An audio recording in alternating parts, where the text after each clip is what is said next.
Hey everyone, Kylie Elizabeth here, also known as the Virtuoso Educator. So on today's episode of Keep Into Education, I have a very dear friend, Pierre Evans, who has encouraged me to start podcasting. So I'm super excited to have him on with us today. And he's going to give us a little bit of his background and educational journey. And he's a salesman and an author and a motivational speaker. So I'm going to have him share some about himself, and then we'll get into some conversation about the topic of education and its relation to sales. So I'm going to bring him in right now.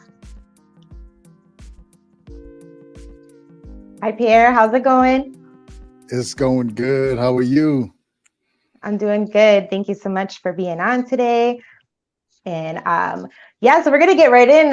So Pierre, I met Pierre on social media, and I just love the content that you were sharing about youth conferences and speaking to the youth about your educational journey and kind of motivating them to do, better in their education and their schooling and for themselves. And as an educator, I was really intrigued on the conversations that you were having with the students, and I really wanted them I really wanted to know more and share more about you. So connected, and we got to have a conversation, and you invited me on your podcast, and so thank you again for that.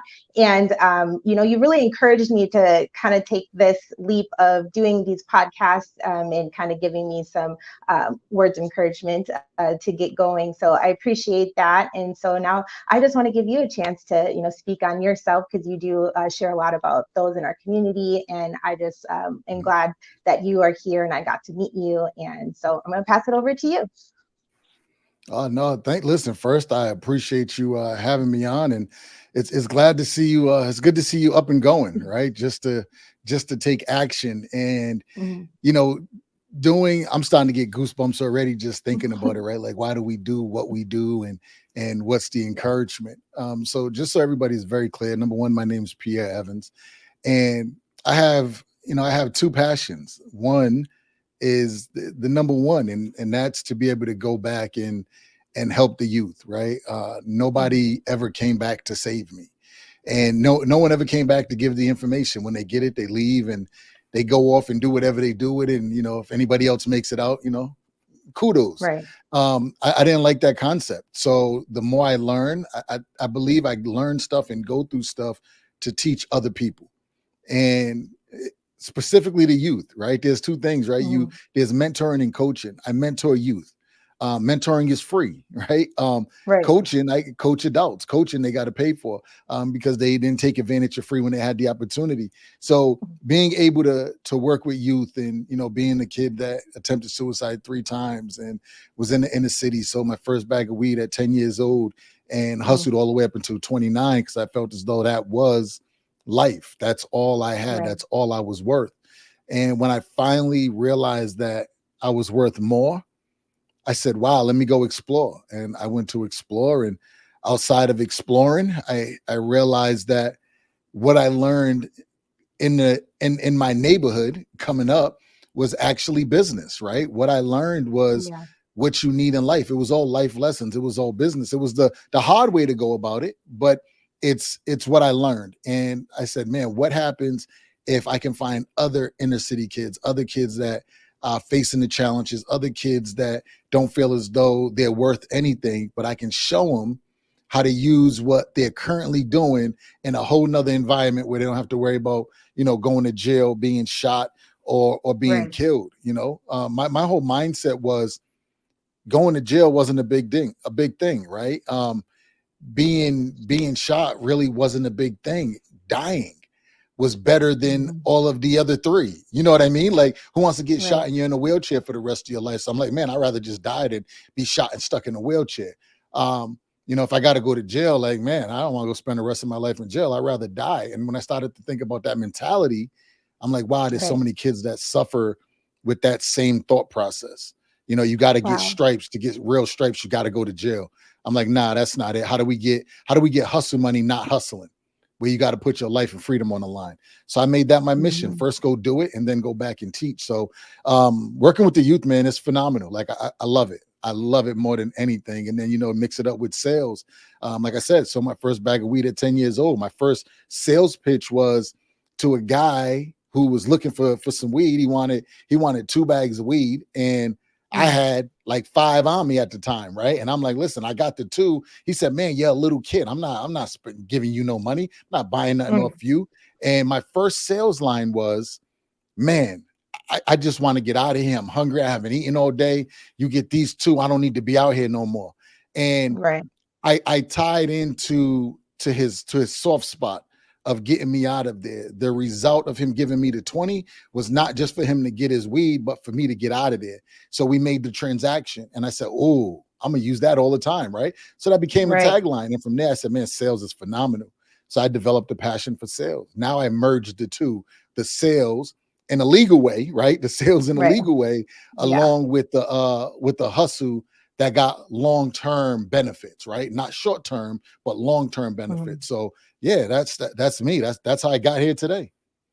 Wow. I just wrote down like so many subtopics here. So I want to thank you so much for sharing that story. And honestly, some people might be shocked to hear all the things that you said, but I'm not shocked about that. And a lot of our Mhm. community that watches this is not going to be shocked because that is the reality of the world of a lot of our youth in multiple cultures, but especially in the Black community. And I just want to go back to kind of the first thing you said. You said, no one came back to save me. And that I got really big goosebumps because of that, because I think a lot of students and youth, children, even adults, as they're going through, their 20s, that they don't have somebody to come back and help them, or they may lack the courage to seek help in those ways.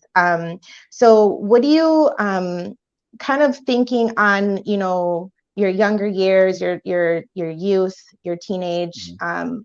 high school in general, where do you feel that, why do you feel that no one came back to save you, or what was missed? Where was the missed opportunity for somebody to help you? Number one, there wasn't a lot of us making it out, right? Mhm. Um, everybody I knew, you got older and you went to jail, or you got older and you died, or before you got older, right? You didn't die, you got murdered. Two different things. Right. So the ones who was able to go and be successful, they moved out and went to a whole new state, right? Maybe left early, and their mom Mhm. moved them out somewhere, or they went to go live with a relative or something like that, right? And they started to do better. They got Mhm. to see something other than just our neighborhood and where we come from. And being at such a young age, when they learned the information, it wasn't like, hey, let me go back and give it to this one. Let me go back and give it to this one. It was just, I'm living my life now. I'm so detached from where I was. So who was we getting it from? The people who Right. never lived the way we lived, right? Every teacher was trying to help. Now, I ain't gonna say everyone, but there was quite a few, right? That was trying to help, Mhm. but they didn't live where we lived. They didn't live the way we lived. So they just had the information, but they wasn't relatable. And then when you Right. find people that was relatable, they didn't have the information. And that's why I said, I'm like, man, if I'm relatable, like you said, everyone's not gonna relate to what I said and how I said it, and then some will. The ones who don't, Right. I'm not talking to you, right? The ones who Right. do, that's who I'm talking to, because I'm relatable and I got the information to give you. I'm not Right. just relatable, no information, or information and not relatable. Coming from where I come from, you need to be both. I need to relate to you before I listen to you. Right. That's just how it is, right? So for me, we didn't have that. There wasn't no one. There wasn't no one to do it. So the missed opportunity was not enough people was getting out, number one. And the ones who did, they didn't have a desire to come back. I have a strong desire to go back and help. Right. Can you remind us where you're from? I'm from Providence, Rhode Island. And when people Okay. hear it, they're like, Providence? Like there's black people in Providence? Like in Rhode Yeah. Island? Yes, they Mhm. are in Providence, right? Outside of Yeah. Providence, but inside of Rhode Island, I mean inside of Providence, that's where we are. And it's a Yeah. small place. So every side of town, any concert, any club, it's like in the center or on one side or the other, right? So you don't have a Sure. lot of places to go without bumping into people that you really don't want to bump into. That makes sense. That makes sense. So, yeah. So you touched on like a really big topic that is heavy in the world of education is, being able to relate to students and be able to relate to the community in which you teach in. And that's something that I speak on with a lot of different people, educators and parents is, if you or if you're a student in going into teaching, right, you need to understand the community in which you live in, but you, like you said, unless they lived it, they're not going to completely understand it. They're going to have the baseline information, and it also may be coming from a third, party, and not directly from the source of somebody who has those experiences. And so, just really important again for representation in schools, and taking serious the efforts of recruiting people in certain communities that can really show the difference to students and how to be successful. And so you shared with us in on your podcast and also with me of your educational journey through high school and things like that. So I'd just like for you to share here and about what happened with you in high school and how you kind of flipped that into how you're mentoring youth today. Yeah, so I started off in school. I went to school in Rhode Island, obviously in Providence, and in my middle school, I was in special ed from, man, I don't know, 6 years old, maybe 6, 7. I was in special ed, and then by 8, I attempted suicide twice, and within that 2 times, I ended up going to this hospital called Bradley Hospital, which is like a mental, not like, it is a mental institution for kids, to work through your issues, right? And you talk to the counselors and everybody else, and it helped for a little while. And when I got out of there, I went to a school that you couldn't get suspended from. Name of the school was Pleasant View, and this is a school where no matter what you did, I don't care, fighting, punching teachers, principal, no matter what, you're not getting suspended. And when I went to that school, I was saying to myself, like, man, I do not belong here. You know what I mean? Like, I'm not supposed to be here. I'm not Yeah. dumb. I just got behavior problems. But now you're putting me in here with a bunch of other kids with behavioral problems. It was an ecosystem to breed more bad behavior, right? It was a Yes. bad ecosystem. From there, I ended up moving to now I went to Nathan Bishop for a little while. I spent 2 years in this middle school. And again, in special ed, kids poking their head in the door, this is the retard room, all of that stuff, right? I'm running out of class, chasing kids, beating them up in the Yeah. hallway, because they're making me feel like I'm a dummy. And Yeah. it just kept breeding more, and I found myself getting worse, worse, worse. And one day my mother said to me, because I got suspended for 2 weeks, and then I went back that day and got suspended for another 2 weeks. And my mother was like, "Oh my God, this is crazy." And we moved to California at that point. And I'm Okay. fast forwarding the story to get to like this high school, right? Yeah. And we moved to California. When we moved to California, I never forget. We was on the plane, and my mother said, "Pierre, here," and she handed me a watch, and it was a Mickey Mouse watch, right? It's still like Mickey Mouse, so she gave me the watch, and she said, "I'm giving you this watch because it's time for a new beginning." So I got a watch, and I think it was a Timex at that, right? So it was a whole bunch of play on words as I'm thinking about it, and she gave it to me, and she was like, "This is it's time for a new beginning." And I smiled. I don't know if I was smiling because I got the new watch, right? Yeah. Or if because I really believed it was a new beginning. But we get to California. I get enrolled in school. The first day of school, I get jumped in school, and now I'm like, man, uh, what do you mean a new beginning? I feel like I'm right where I was, right? So now I'm back to fighting in school, and we go through this whole process.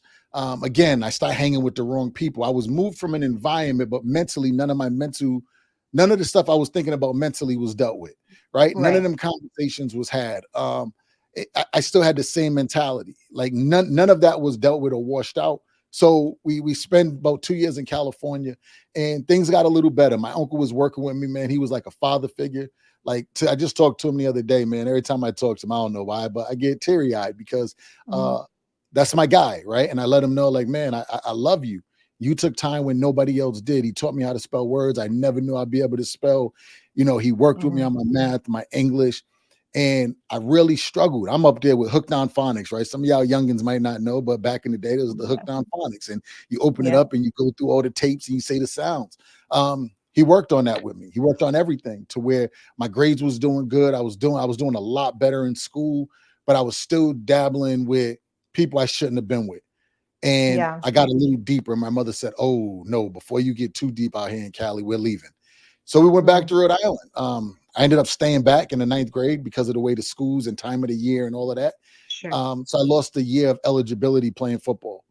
And football was the only reason I really, really went to school, right? Like I Mm. didn't care about nothing else. It was to play football. And Yeah. I ended up living with my dad for a little while. By the time I was about 16 and a half, because I poked my chest out at my mom. And Mm. she said, you know what? I'm not dealing with this.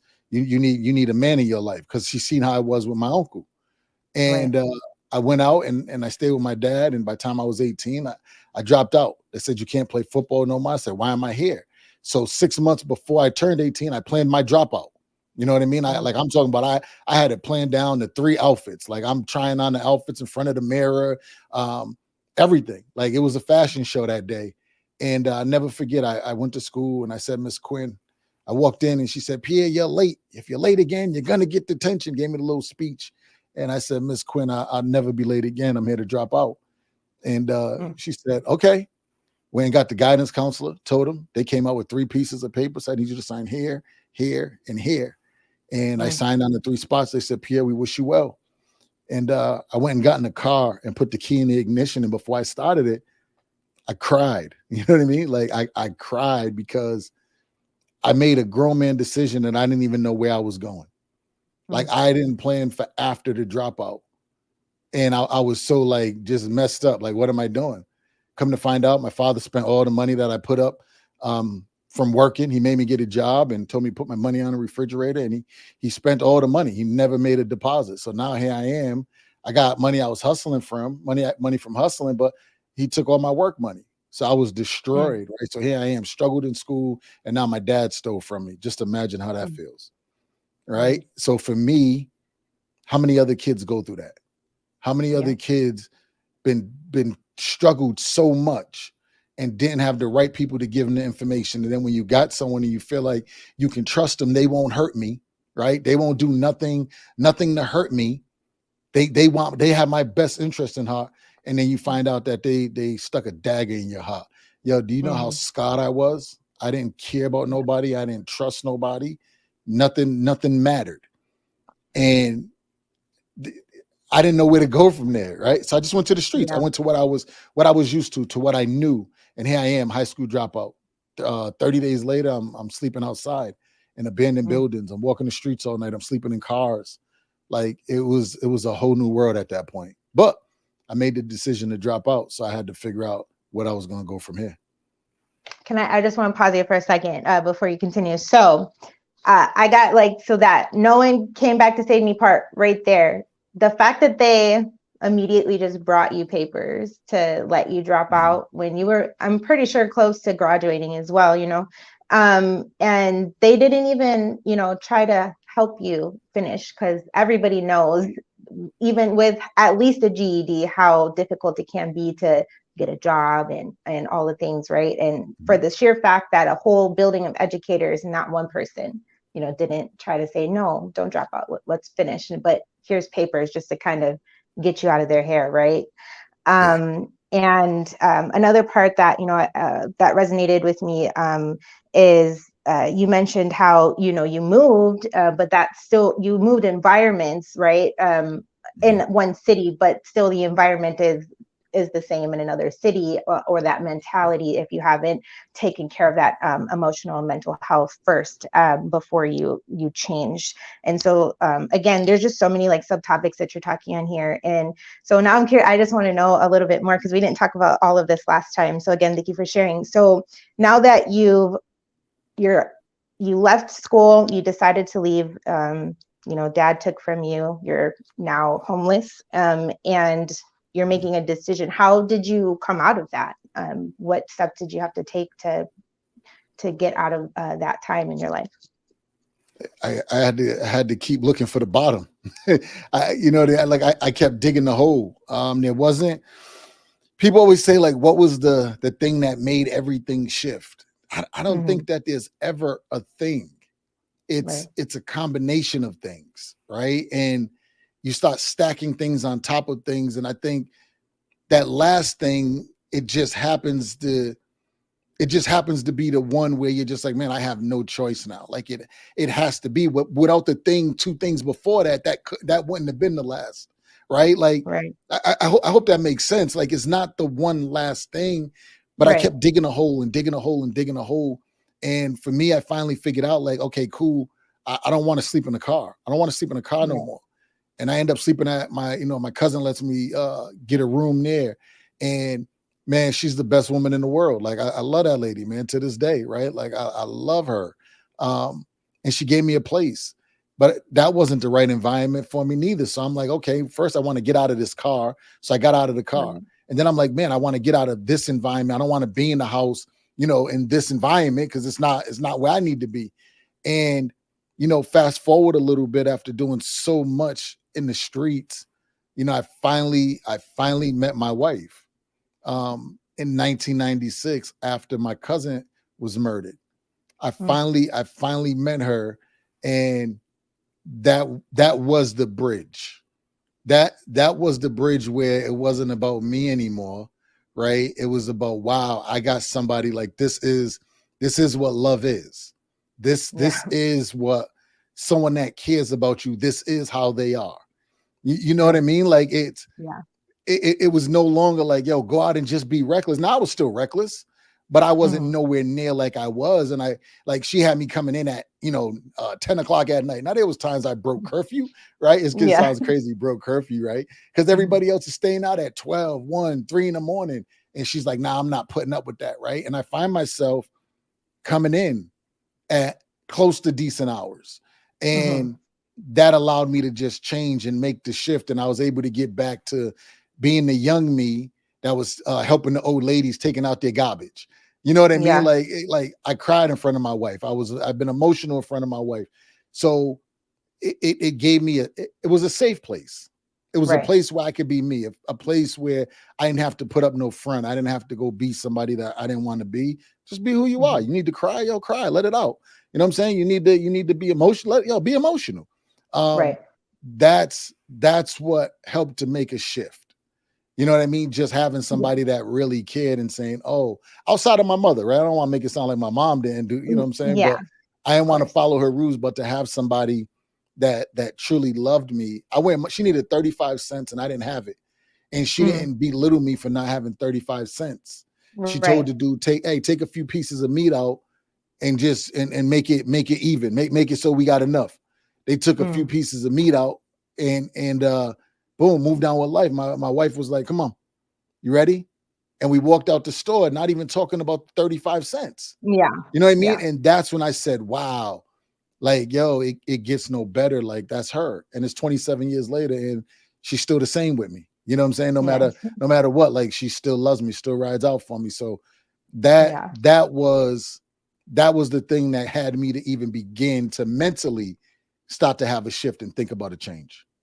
Right. And so you're speaking on love and emotions, right? But in the form of a partner and somebody, you're spending your life with, and that's so important for us in this world to have that person that really supports us. That's your support person, and that's that person to Mhm. you, that got you, helped you in your journey to where you are today. And so yes, like you said, you're not saying anything negative towards your mother.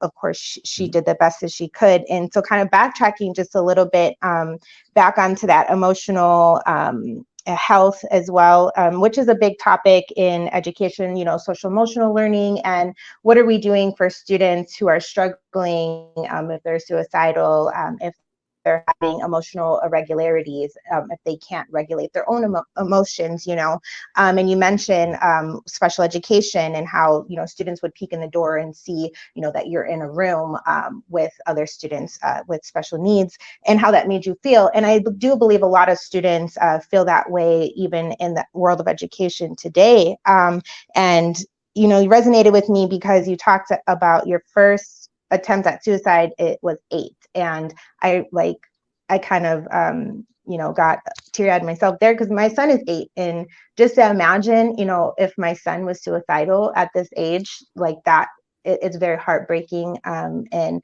I know you're way past that, but I'm so sorry that you had those experiences when you're younger.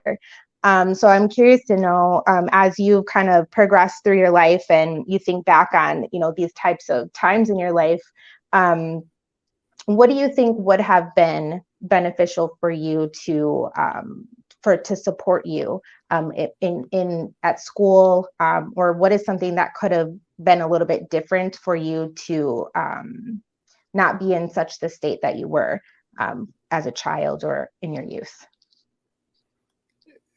Really, it's people listening, not to respond, but listening to really understand, Mhm. because the message was there. You know what I mean? Like it was, you know, number one, like my great grandmother's not here. Like she died, and I was missing her and wanted to be with her, and I felt empty. Well, the question Mhm.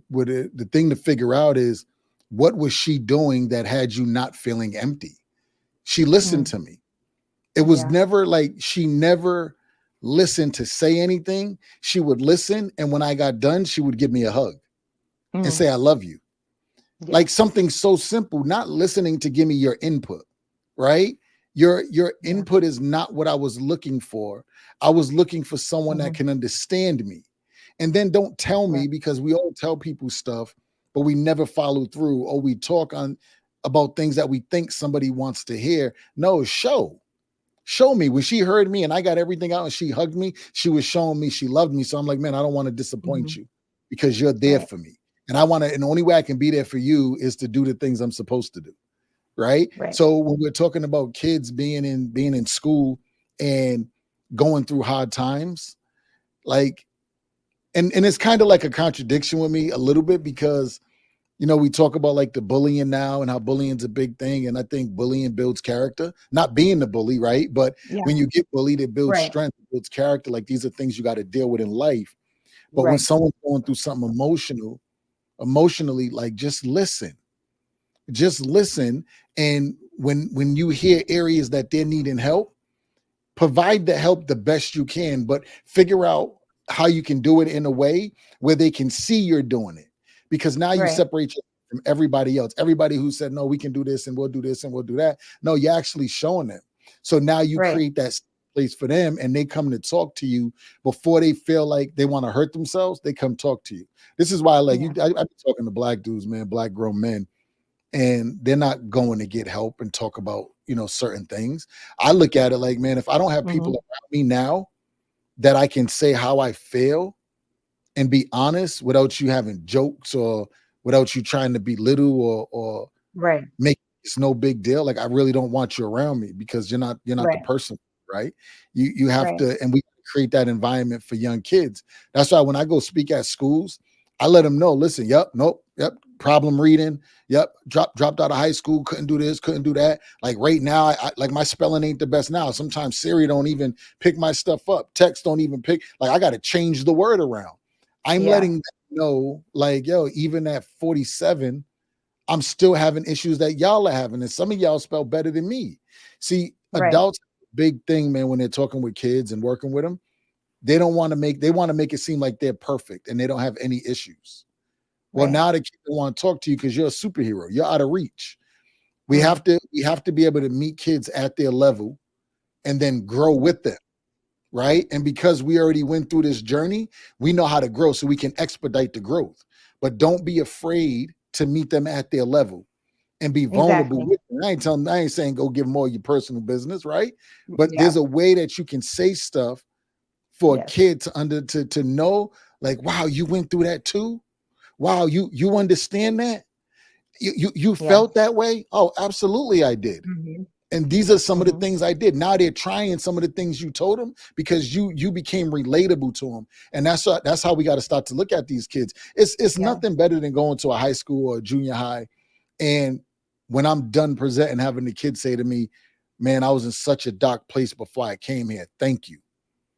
Like, Mhm. thank you. Can I give you a hug? And they're crying. Yeah. You know what I mean? And I'm like, oh, chill, you about to have me cry. I'm trying to be the Yep. tough guy, right? And we're laughing Right. about this. And you get emails and texts later. So for y'all administrators, man, and parents, meet them at their level. Don't you ain't like you got to learn to be a friend too. You know what I mean? Like you got Yeah. to be a friend. Is if you're not a friend, you can't guide. Hmm. Exactly. And all the words. That building relationships and really understanding, they're kids at the end of the day, and just being the human side. And I think in the world of education, and I was even told this as when I was teaching, you're too open with your students, you share too much, but they never understood why.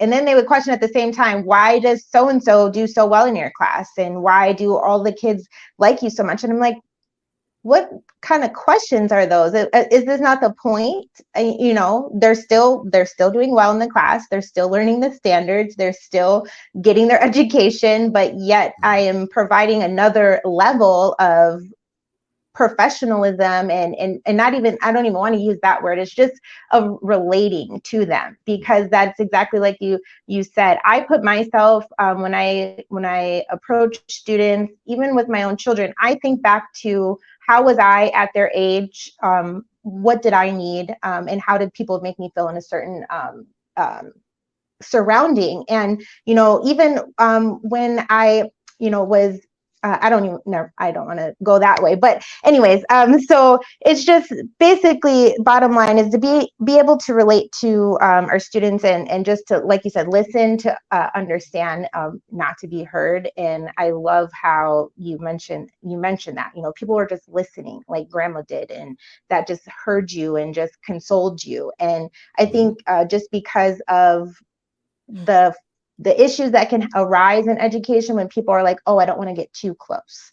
Like, Yeah. yeah, I get it, but that is what 90% of these students are seeking, is being close to somebody in their world. And if you, especially in elementary and middle school, you have the same kids 6, 7, 8 hours a day, that you are like their other person. They see you potentially more hours out of the day than they see their parent or the person that's taking care of them. And it's really important for us to Mhm. understand, I'm speaking to our educators, that you have to understand your kids that are in your classroom, or whoever you're working with, at any point, because it's important. Or in our professional worlds as adults, like we tend to shun people and nitpick at them when they're trying to be serious, and kind of tease, when bottom line, surface level, like that could be very serious issues for a person, or something very deep and internal, that it can make them feel some type of way if you are being condescending to them, or not being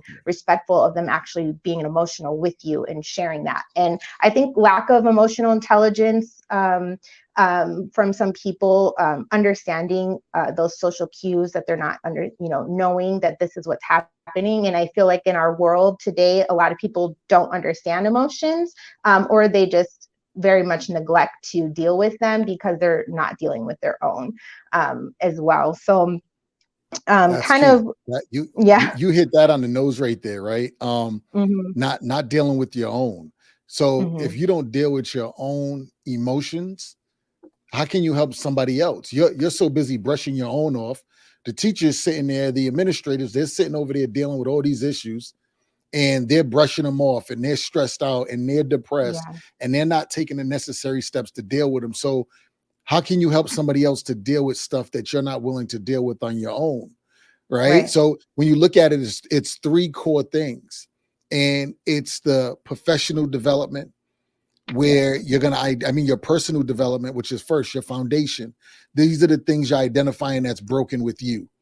And Mhm. you're taking time not to just identify them, but to work on them, right? Because that's two different Right. things. You can identify and not work on, or you can Right. work on, but never identify what the core is, right? So you got to Sure. identify it and you got to work on it. And once you identify it, before you even work on it, you got to sell yourself on the fact that it's really worthy enough to be worked on. And Right. what are the benefits of you working on it? So that's your first sale, is to sell yourself that it's beneficial to work on these things. Your second sale is to sell the people that need your help. You sell Hmm. them because you're relatable and you sold yourself. So now you understand how to sell other people that's facing the same problem. The professionalism comes in where you can do it in a respectful way, where you can do it Right. in a way where it's not challenging, where it's not confrontational. It's coming from a place of, yo, they really care. Their delivery is so phenomenal. And if you tackle these three things, personal, sales, and professional development based around helping other people succeed, but not until Mhm. you help yourself succeed in the area, oh my God, it's phenomenal. It's Right. phenomenal. Like it's just so beneficial.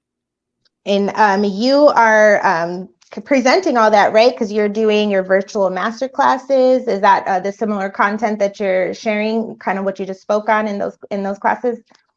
Yeah, absolutely. So that whole program is the PSP framework, which we're building on these areas, right? So it's a whole quarterly reflection and daily debriefing planner where you're going through this and you're identifying every day the challenges and how you crushed them and how you dropped the ball, and you're carrying these stepping stones to the next day, and you're identifying how to sell yourself on overcoming the issues in each one of these categories, and then you're Yeah. figuring out how to sell everybody else.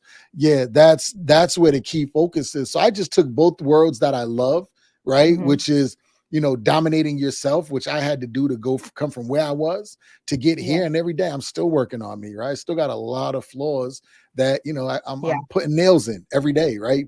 Bolting them down and making sure that, things are solid. And then taking the sales side, right? We think sales and it's think about selling a product or service and not selling us on an idea, on a concept, on a Hmm. way of life, on a way of teaching, on a way of helping other people develop. I believe Yeah. that the more people I can help succeed, the more I can make it permanent for me. And I'm Yeah. so stingy, right? I'm telling you, I Yeah. say it That all the makes sense. time. I am so stingy and selfish because I believe that making other people better will make me phenomenal. So my mission is to make as many people better in this that I can in my lifetime so that I can become phenomenal. So everybody gets the benefit of my selfishness, right? It's okay to be selfish. Just be Yes. selfish where other people get benefits off of your selfishness. Yeah, that makes so much sense. Yes, I definitely understand that. I think I have the same mind frame in that sense. Yes.